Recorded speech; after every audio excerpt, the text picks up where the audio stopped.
Welcome to the Inner Fire Climbing Podcast. I am Jesse Firestone. This is the January 2026 Ask Me Anything episode. That's right, we're a month into 2026. This is also the 12th AMA episode, so full year of doing the podcast. Actually, it feels like it was way less than that. I had to go look to see that it's been a full year. Kind of crazy.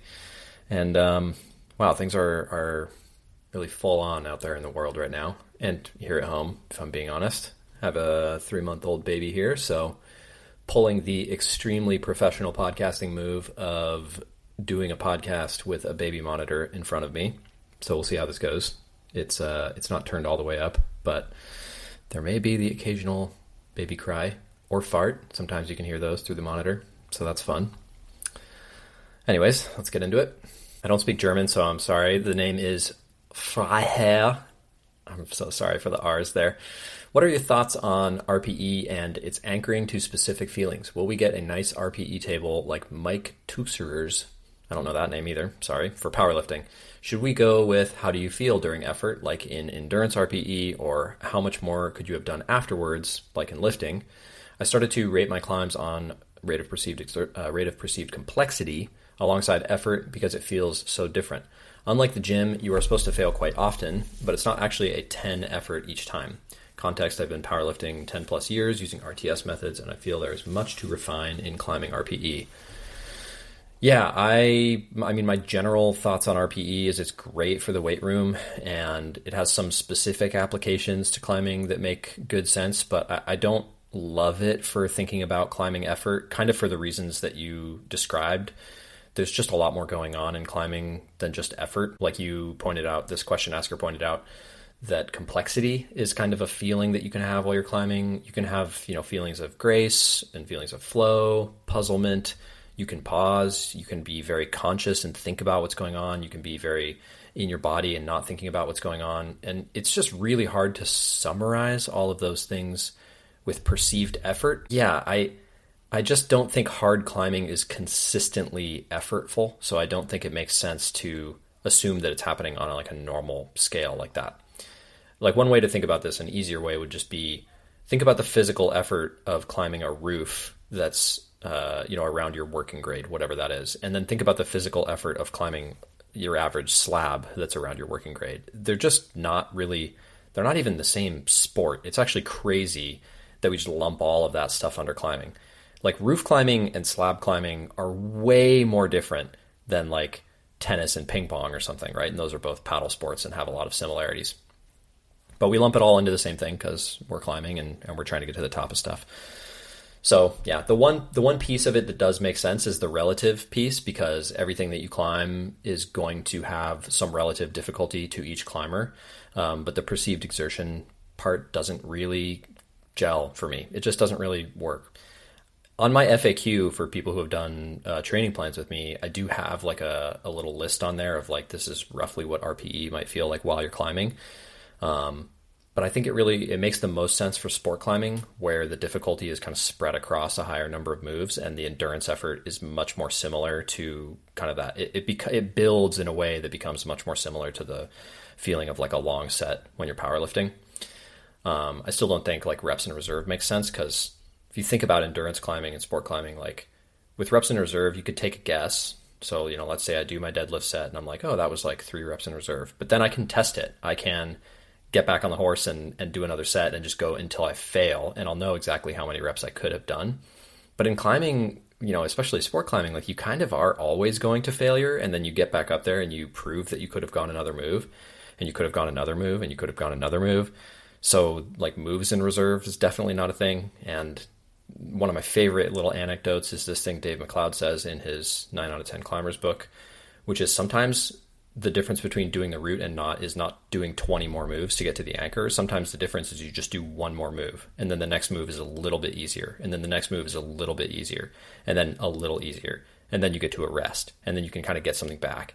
It's like, it's a give and take in a way that powerlifting is just not. Because if you're lifting, if you're deadlifting 250 pounds, every single rep is 250 pounds. It just gets worse. The longer you go, you're not going to suddenly like, you might bounce back for a rep, but you're not going to like magically get a rest point like you do in climbing. So Yeah, one thing I do really like that's related to RPE is session RPE. So sometimes I see people do this thing where they track every climb they try in the gym. So they'll track like the V points, the number of problems they do. Sometimes they'll even write down how many moves those problems are.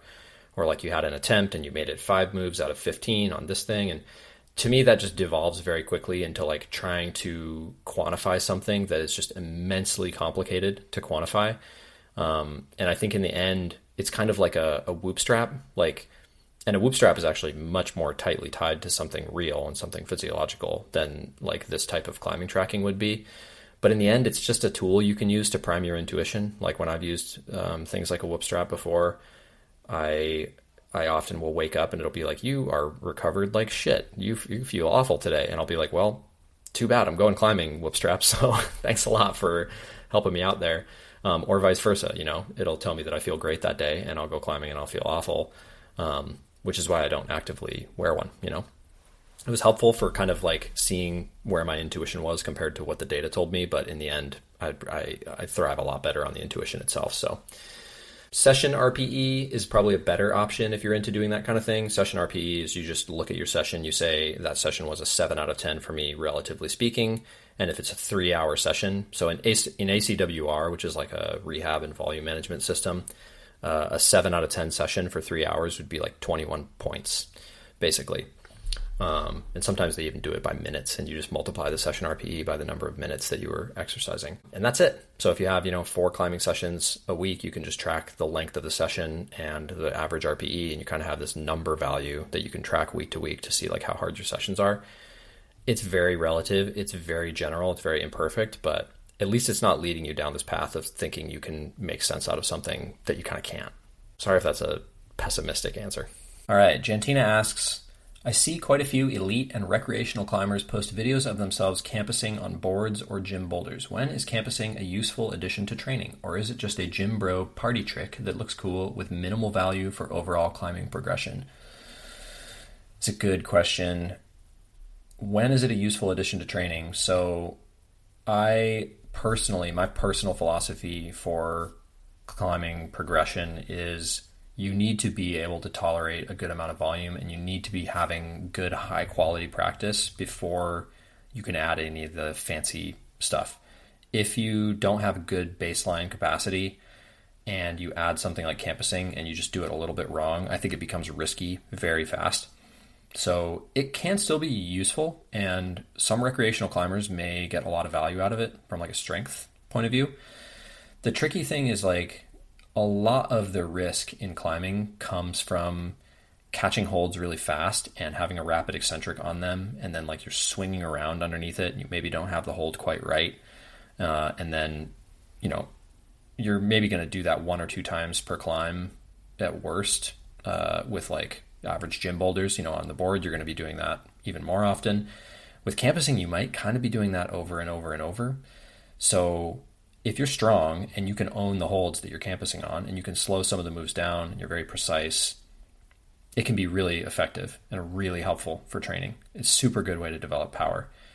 But if you can't do those things, I think it becomes really risky really fast. So as a coach, and especially as a coach whose philosophy is really opposed to creating excess risk, like I try to fly much less close to the sun, I think, than a lot of other coaches do. I just don't prescribe it that often. I would say I don't really prescribe it to people who are climbing less than V10 very often. Really, the main reason I would do that for somebody would be if they really wanted to. Yeah, if they fit a very specific type of movement deficit where I wanted them to be more aggressive with their upper body or more aggressive with moving to holds, and they also seem to have the general upper body capacity to tolerate that. Like, I think if you have a weak upper body, I would be hesitant to be like, campusing will solve this problem. I think I would probably go to the weight room and build the general capacity first and then come back to campusing. I do think campusing gym boulders would be the place to start, and you would want them to be steep so that the holds are going to be bigger and more comfortable, and the movement is less purely up. You're going to do more outwards movement, because if you're moving mostly up, the holds are going to be smaller. and the moves are going to be longer, and that means you're going to have higher velocity. So you want to be able to own the holds a little bit more, so bigger holds is definitely better. Yeah, it's not just a gym bro party trick. It's a real thing, but it's really, really tricky to understand when to do it and the value that it has. And truthfully, I think it is a little bit overprescribed, although I know some people swear by it. It's my personal opinion.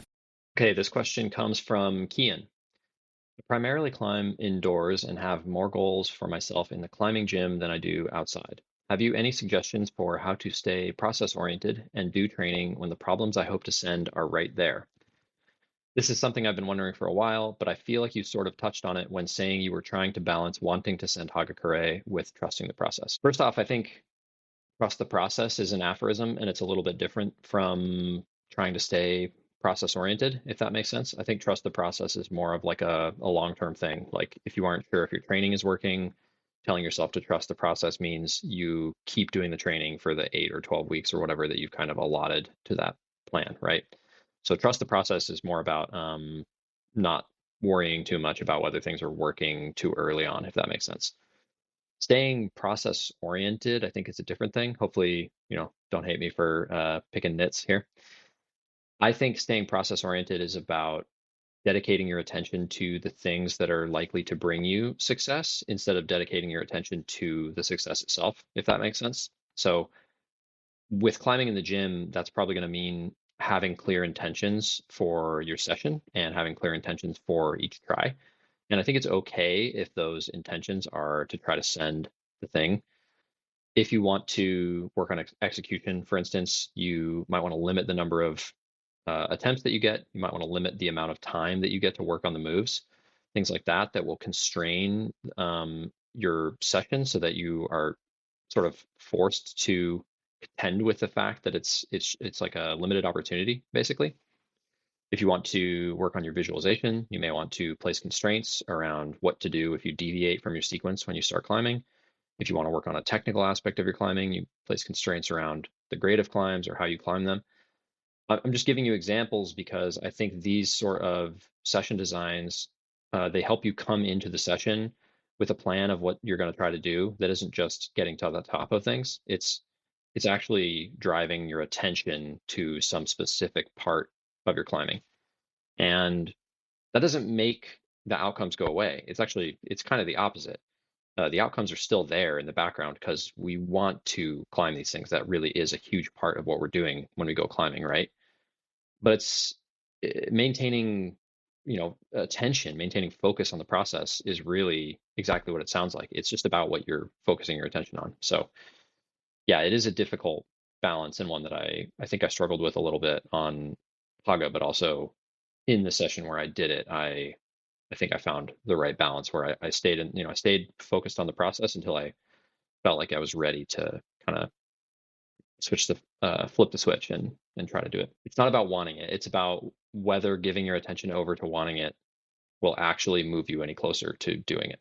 That's the question. Okay. Sam asks, how do I walk the razor's edge where my mind is telling me to go further? You can't stop and you won't stop, but my body is telling me that I'm close to breaking. And in conjunction, how do I protect the nervous system without dimming the fire that makes you believe everything is possible? Another way to phrase this question is, how do you know when to push and when the push becomes physical self-harm? Thanks, Jesse. Note, the question is not in reference to dangerous climbs, just pushing the body in controlled environments or boulder problems that do not present significant risk. If you want to talk about this in reference to highballs after the original question, that's fine too, but I'll never not enjoy quality highball talk. Thanks, Sam. Good question. My actual first thought reading this question was, am I the right person to ask about this? Because I'm kind of injury prone, I would say. I usually go for it. I don't even know if I walk the razor's edge. I just jump onto the side of the razor's edge that says danger. I have a long history of pushing into the red and succeeding. And so I've built up a confidence that it might be worth it and that I might be able to pull it off. I also have a long history of going for it and getting injured. Sometimes I probably even fair to say that I have a long history of doing both at the same time. I go for it, I succeed, and I also get injured. That's happened to me quite a few times. There's this classic quote, it's better to regret something that you have done than to regret something that you haven't done. And I'm not saying this is the right choice for everybody, but I think I agree with that quote. The things that I didn't do and the things that I didn't go for definitely haunt me more than the things that I went for and failed. So I think if you're going to choose to lean into the wolf inside you that wants to send the problem, which is a reference to my Hagakure video from a week or two ago, if you're going to lean into that wolf, if you're going to go for it, the biggest thing is to just trust that your body is robust and your body's adaptable. And if you feel an inner confidence that this is something that you can do, then you want to honor that a little bit. You want to trust that feeling and go for it, right? If it's truly like so far out of your depth that you get hurt just pulling onto it, then I feel like you have to be a pretty special type of person to feel confident about trying something that hard. And those people definitely exist. I've met them and coached them, but it's fairly rare. I think a related thing is it's really important to develop the skill of selecting projects appropriately. Is a super important meta skill. And it's something that all of my training plans kind of encourage people to do just in the way that I set up the sessions. Like, it's one of the hardest parts of training for climbing is picking what things to invest your energy in. Like, kind of the general way that people go about training is they go to the gym, they climb the, V0, V1, V2, V3, V4, whatever, until they get to the grade they're projecting. And then they either project that grade at the gym or they go over to the board, right? So the quantity of things that they're trying that are actually like challenging, but they can succeed on them is like a small percentage of the time that they spend at the gym a lot of the time. But that discomfort of beating your head against something, but then maybe succeeding on it is like super important. And so spending a lot of time on the ground, looking at things, trying to understand if they're possible for you and feeling that spark, that razor's edge maybe, where you're like, ooh, maybe I can do this. Maybe it's kind of risky, maybe I'm like kind of pushing it physically with what I'm capable of.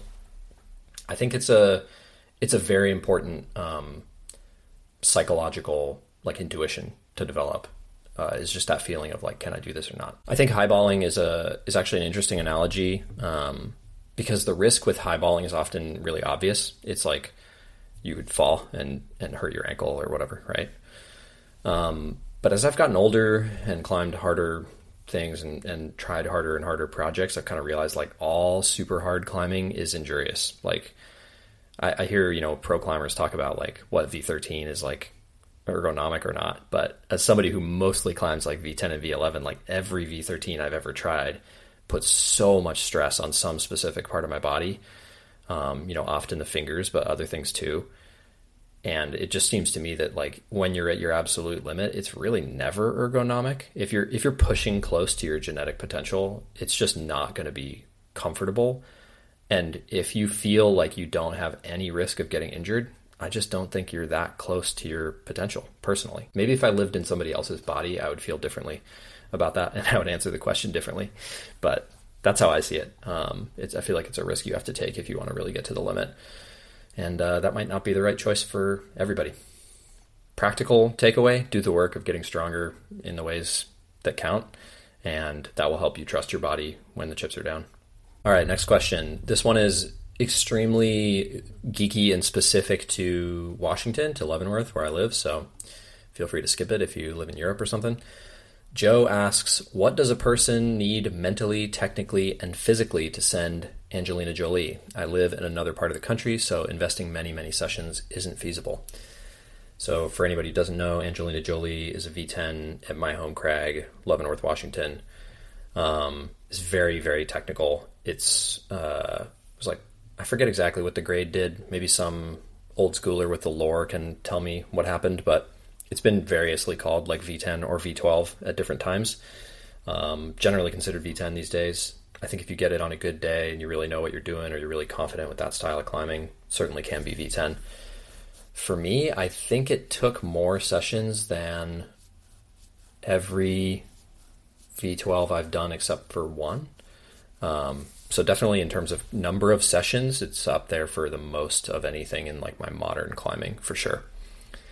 So yeah, to be able to do Angelina Jolie, first off, I'm assuming you want to do the standard beta and not the short person beta. I don't really know the short person beta that well, but it exists and it's rumored to be actually easier.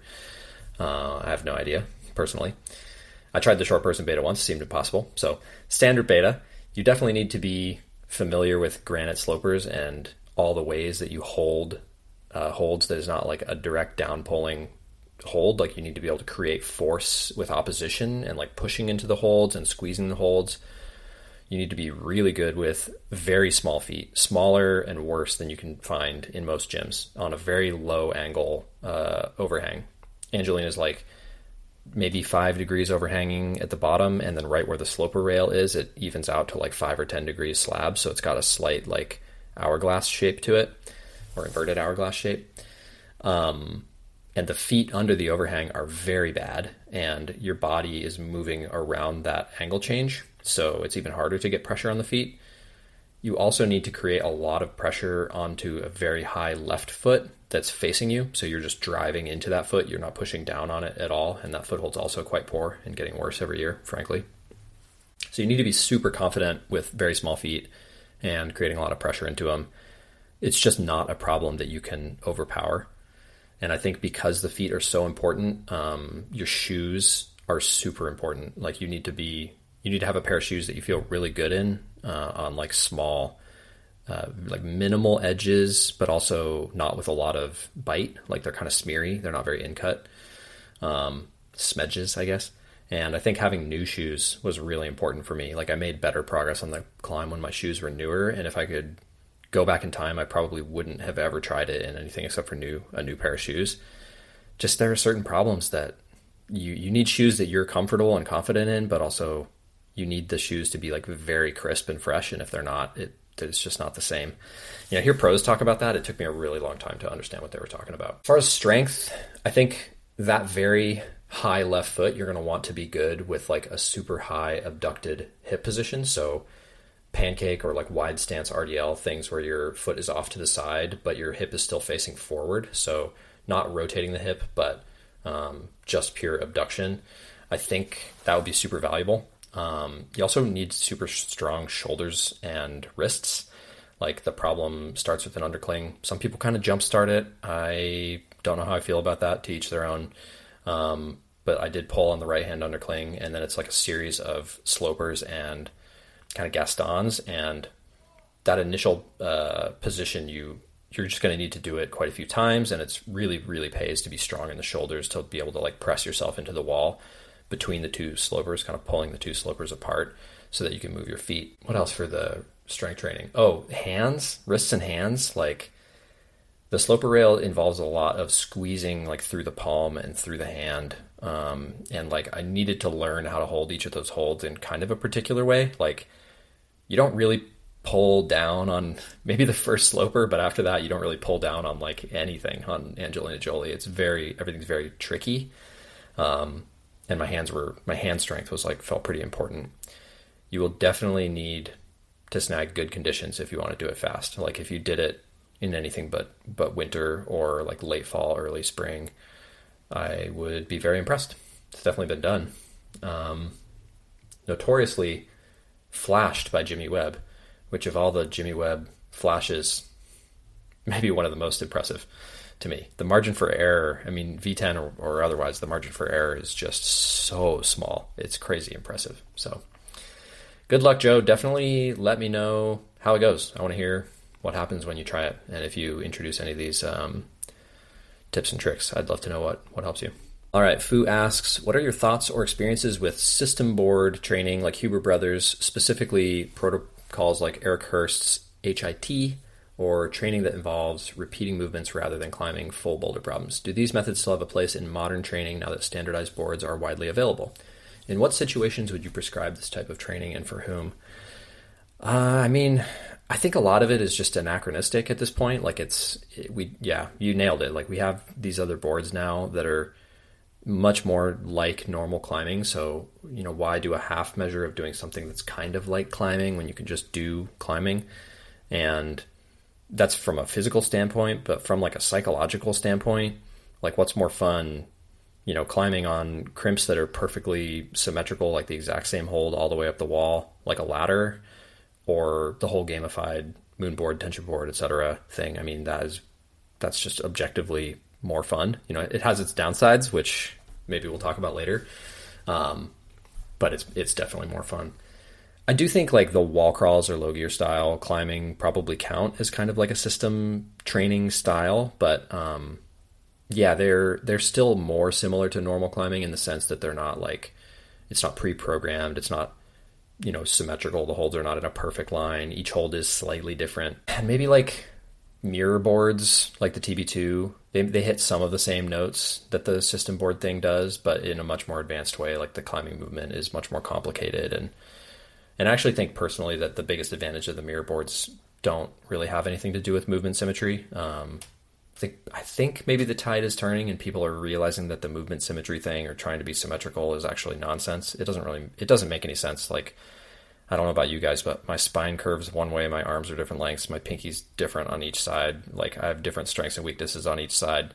My hopes of being symmetrical are long gone. So I'm more interested in, like, can I just climb it on both sides? I don't expect it to look the same personally.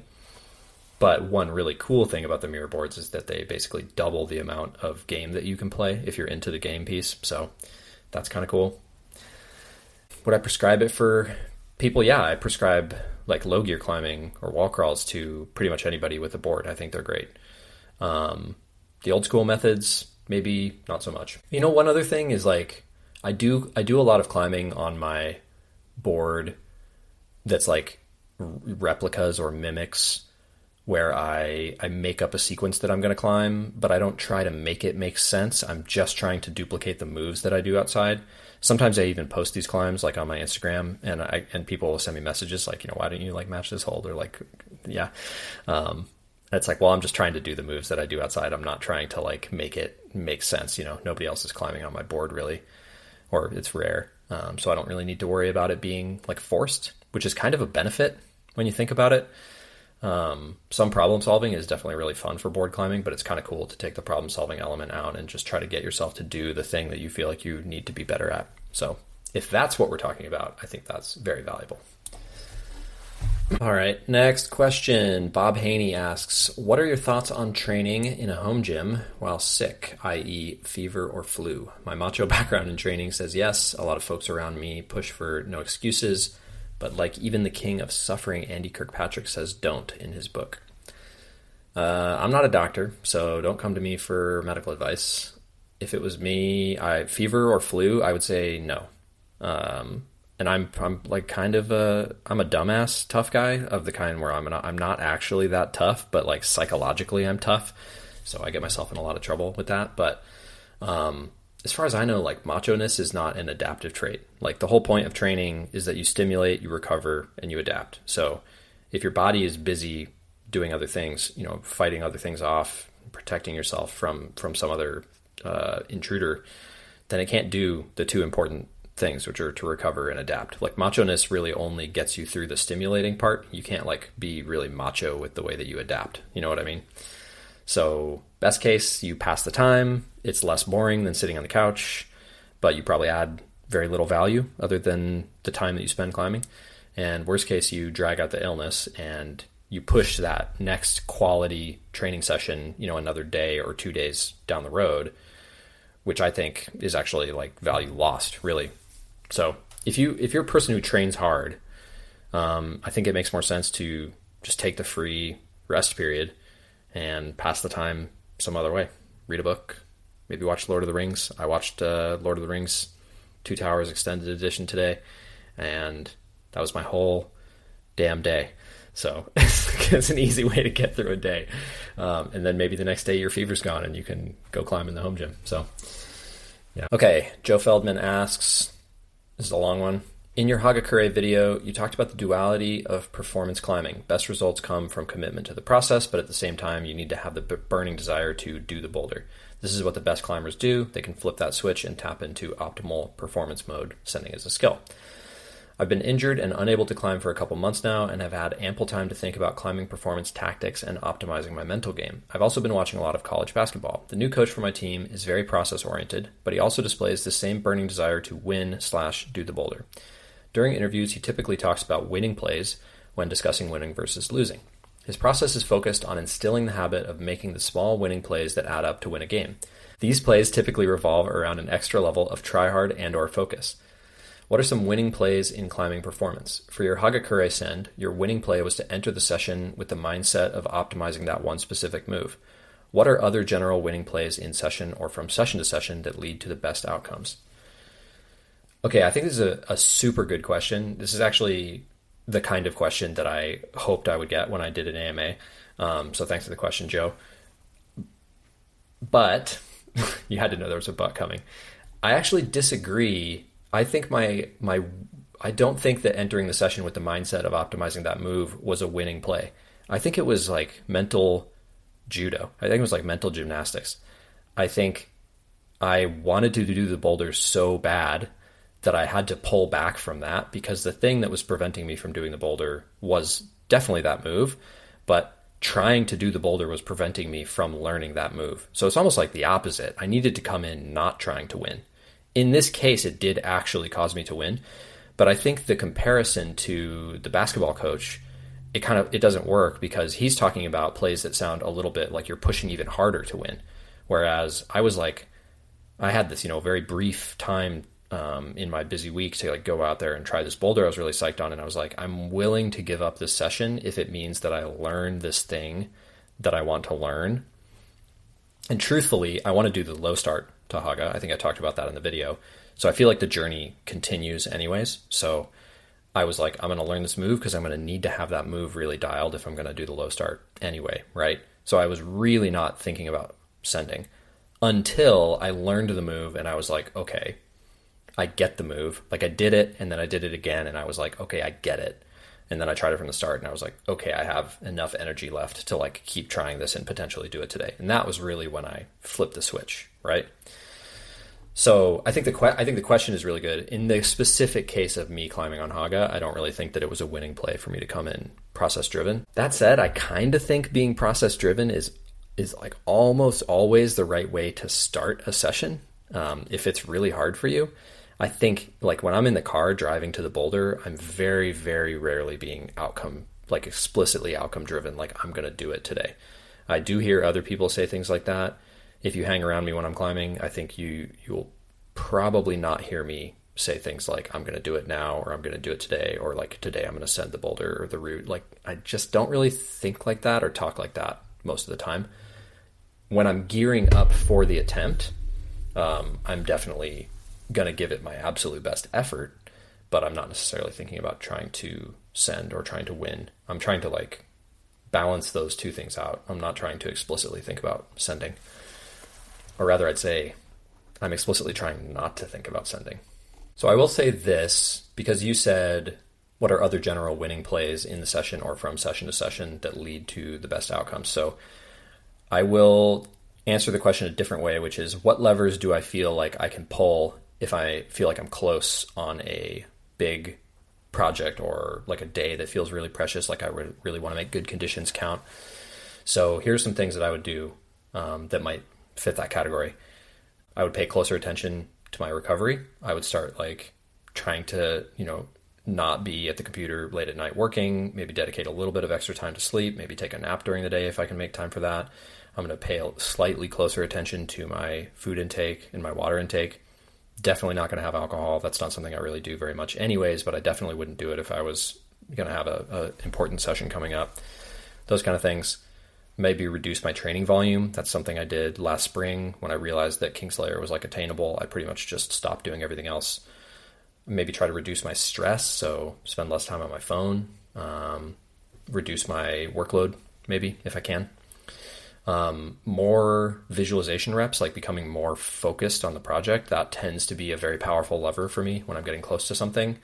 The only case when that's not something that I'll do is if it's a really risky project, or it's something that's excessively stressful for me. So if it's a high ball that's really risky, or if it's a project that means so much to me that visualizing it actually stresses me out, then I might not do that. But for probably 90% of my projects, if I want to give myself kind of the edge, I'm definitely going to be visualizing it every day, multiple times. And then maybe bring in a social good luck charm if you have one. So wife, girlfriend, good climbing buddy. People definitely have their preferential belayers, the send belayer.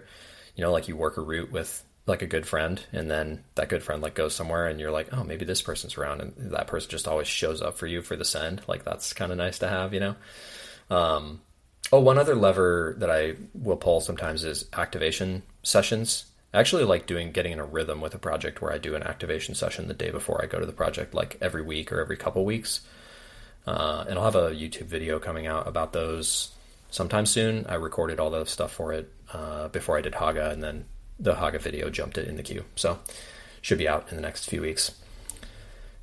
I wish I had a better answer. Gosh, I say that a lot on the AMAs. But the real winning plays are mostly mundane stuff. And I think that's part of what makes climbing so interesting, is that you're usually trying to just maintain this baseline level of like good performance, but you rarely have the same experience on every project. So you're trying to stay as generally prepared as possible so that you can figure out the specific tool that you need to engage in order to climb that project.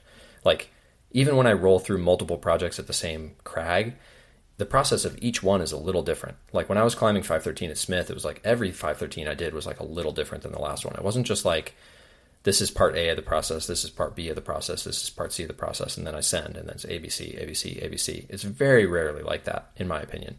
And that's good, because that's where you learn the most stuff. Like one route maybe is ABC, and then the next one's like ADG, and then the next one's XYZ, and you've just picked up like all these different things that you can do. That's really the key part of becoming a better climber, is that tactical stuff.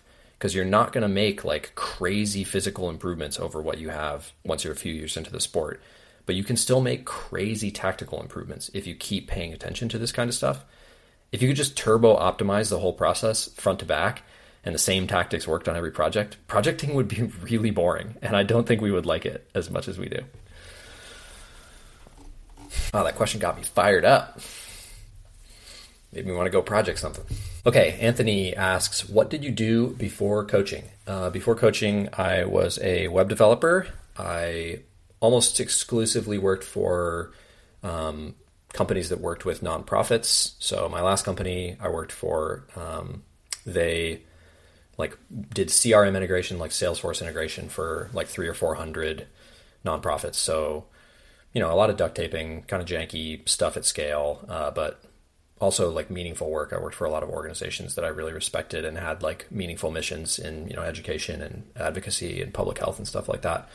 So I just got burned out on it, frankly. And I got to senior positions, and I was like leading teams and mentoring people and stuff. And I realized that empowering other people was like way more interesting to me than actually solving the problems or writing the code. And I pivoted. And now all I do is empower other people to solve their own problems. So kind of got lucky there. Seems to be working out so far. Thanks for asking, by the way. Okay, Jake asks, favorite crag snack? Question mark.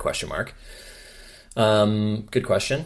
Loving the simple questions this month. I like sugar during sessions. If I'm out at the crag, I'm probably going to be eating quite a lot of simple carbs. I know there's at least a few listeners who will shake their heads at me. I'm sorry, but that's the truth. I like gummy bears, and I love Rice Krispie treats. Big fan of Rice Krispie treats. Basically rice and glucose. Amazing.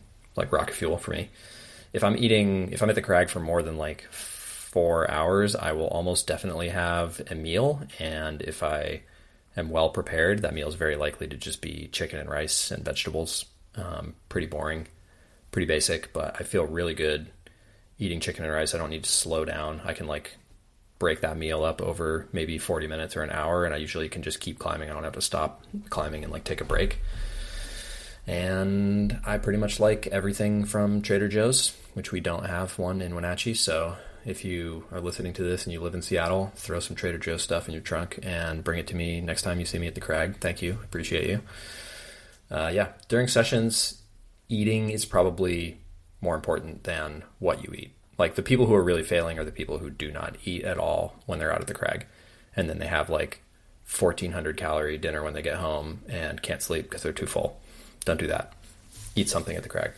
Okay. Tough question. I did not prepare any notes for this question. Brianna asks, if you could only do one strength exercise for the rest of your life, what would it be and why? Desert island strength exercise. I just feel like deadlift is such a boring answer, Like I feel like everybody's going to say deadlift. But gosh, like what's better than deadlifting, It just hits so many things. It's so fun. It's challenging. I have a lot of room to grow with it still. I could do like bench or squat because those I have even more room to grow than deadlifting. But I hate the phrase climbing specific when it comes to strength exercises. But I do think if I could only do one, deadlift would probably do a better job of keeping you strong enough to climb than squat or bench would. So kind of feels like I have to pick it. I'm definitely not going to pick like the Turkish get-up or like dumbbell external rotations or something like that. So if you were looking for a really creative answer, I don't have one. If you told me that squat, bench, deadlift were not allowed, like classic squat, bench, and deadlift, I would probably pick the Zercher squat or landmine press. Those are two exercises I really, really enjoy doing. I don't know if they're great for, if they were the only exercise I could do, I don't know if they would keep me really strong, but I like doing them. So that's a good answer, right? Okay, short question, so I'm going to graciously allow Brianna to have a second question. If you happen to have time and energy, how much time do you spend actively doing work for your clients, programming, consultations, check-ins, meeting prep, responding to messages, etc., compared to content creation for a general audience, blogs, Instagram posts, podcasts, tech reviews, and now a newsletter? I do have a newsletter, people, by the way. You can go sign up for that at jfireclimbing.com. Or you can find it through my Instagram. Well, the newsletter is just going to be expanded versions of things that I post on Instagram that people don't read anymore, and my blog is defunct, so those things overlap, thankfully, but there is a lot of other stuff on that list, and yes, I spend a lot of time on all of it. I actually don't track how much time I spend on things. That was the part of web development that I hated the absolute most, was time tracking. And I have brought that hatred over to my coaching job. I would rather do things than track how much time I'm spending doing things. Probably a moral failure. If I had to guess, I would say it's probably 75-25 client work to social media and marketing. And I do have people helping me with my social media, so I get a really handy force multiplier where I spend less total time on it, but they've helped me with the newsletter and Instagram, and they help me with the podcast, and they're awesome. So that's been very helpful, and I can spend more of my time on my clients now, which is great. And my big goal for 2026, not that you asked in this question, is to build more things that I can work with people and educate people without having to invest my time directly, just because my audience is growing now to the point that I can do that and I need to do that. And if I want to help as many climbers as possible, then it just makes sense to do that. So I'm trying to dedicate more of my time to that, to things that are more repeatable. It's just kind of a smart move for me. But my favorite thing is still like the one-on-one time with people. That's like why I do it. Okay. Brian asks, could you add in any arcane heel hook secrets you have? I'm trying to get better at them. I'm working on my mobility and doing them whenever possible. However, I found that they're way more common outdoors. Yeah, they do show up a lot outside. I think part of the reason for that is the average indoor bouldering area has a lot more like long walls, and the average outdoor boulder is often shaped like a boulder, like 15, 20 feet across. Even if it's 50 feet across, it's going to have more arêtes. Whereas indoor gyms, they're trying to make best use of space, so they're never going to have as many arêtes as you're going to run into outside, or as many like squeeze features. Even if they have a lot of volumes and stuff, it's like hard to get as much practice in the gym.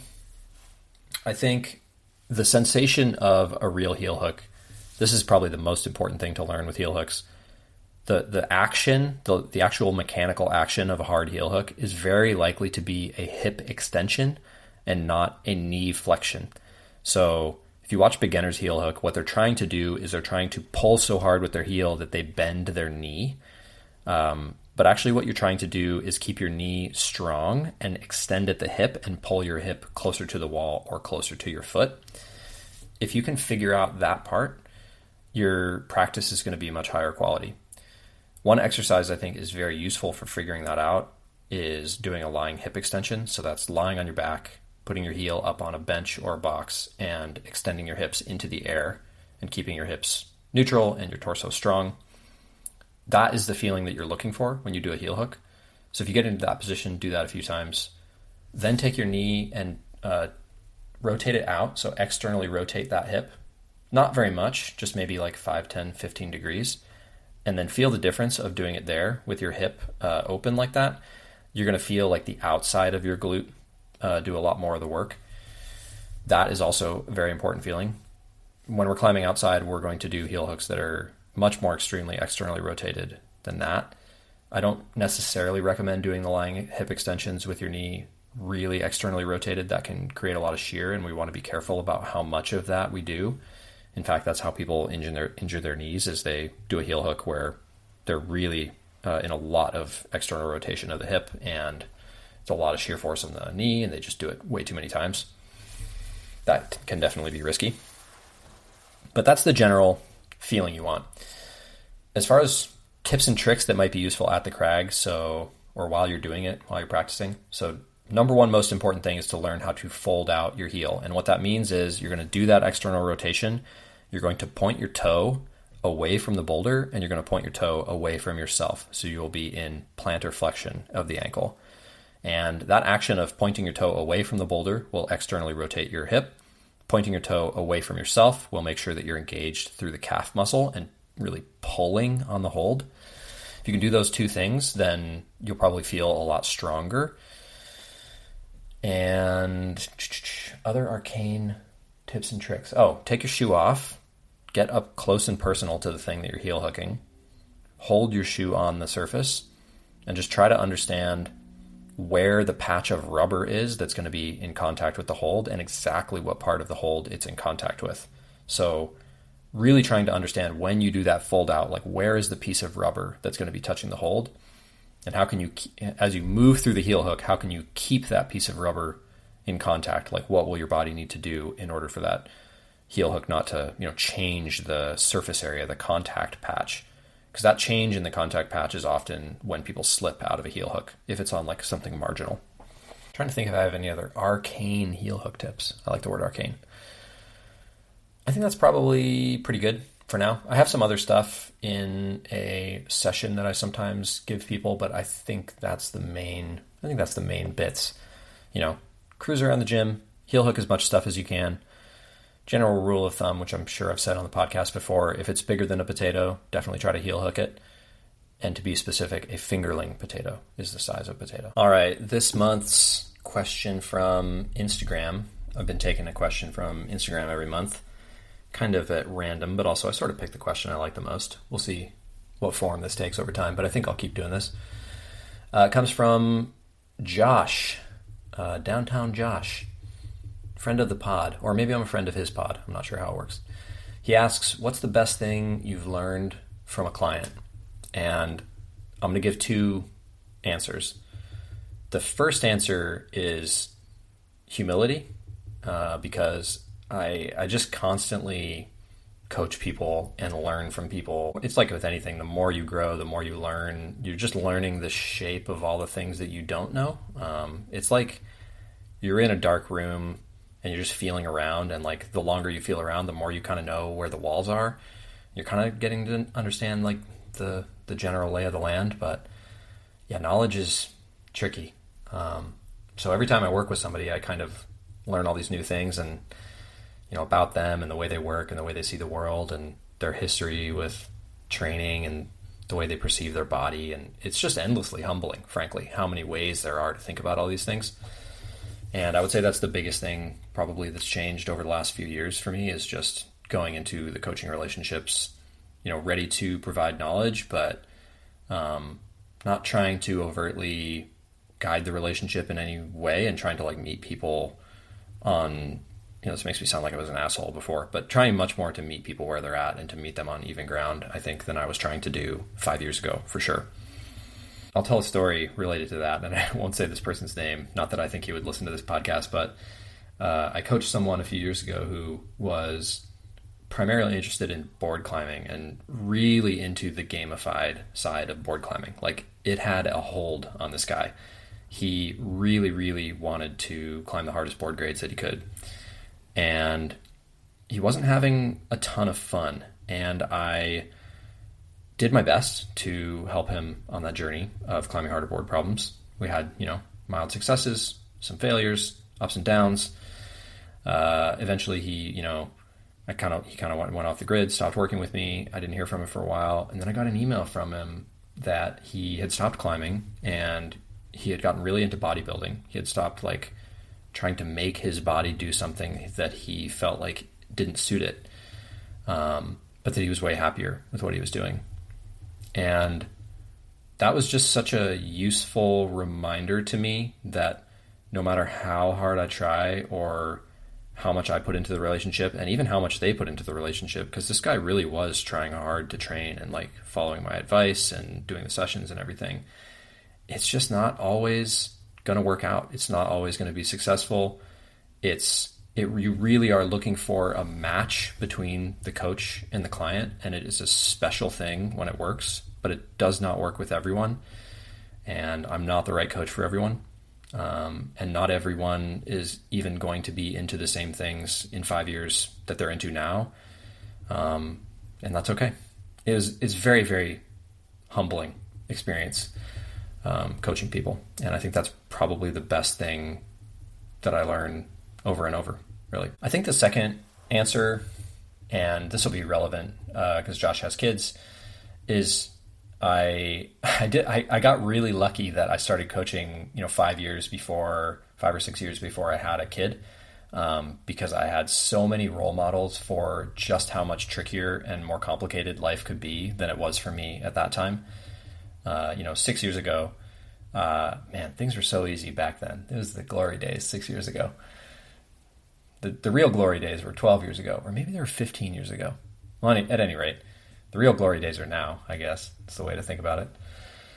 But yeah, coaching a lot of people who were parents early on in my coaching and just seeing how much more complicated it was for them, and just how much harder some people had to work to get out and train and get out and climb, and how much they had to sacrifice was really inspiring to me. And I was slowly accumulating familiarity with that process over the years. So if I coach you, or I have coached you in the past, and well, yeah, thank you for inspiring me, because at some point you probably did. All right, that is all the questions for this month. Thank you, everybody. Another good round of questions. And I will see you back here in a month. If you want to ask a question next month, you can go to my Patreon, patreon.com/innerfireclimbing. Just $5 a month, just the one tier on there. You can ask questions. You get access to all my bonus videos, which I'm doing. I've got new tech reviews lined up. Should be fun. Those are coming out on Tuesdays. And that's about it. Head over there if you want to support me. Otherwise, I will see you next month for another round of Ask Me Anything. Thanks for listening, everybody. I appreciate y'all. Onward and upward.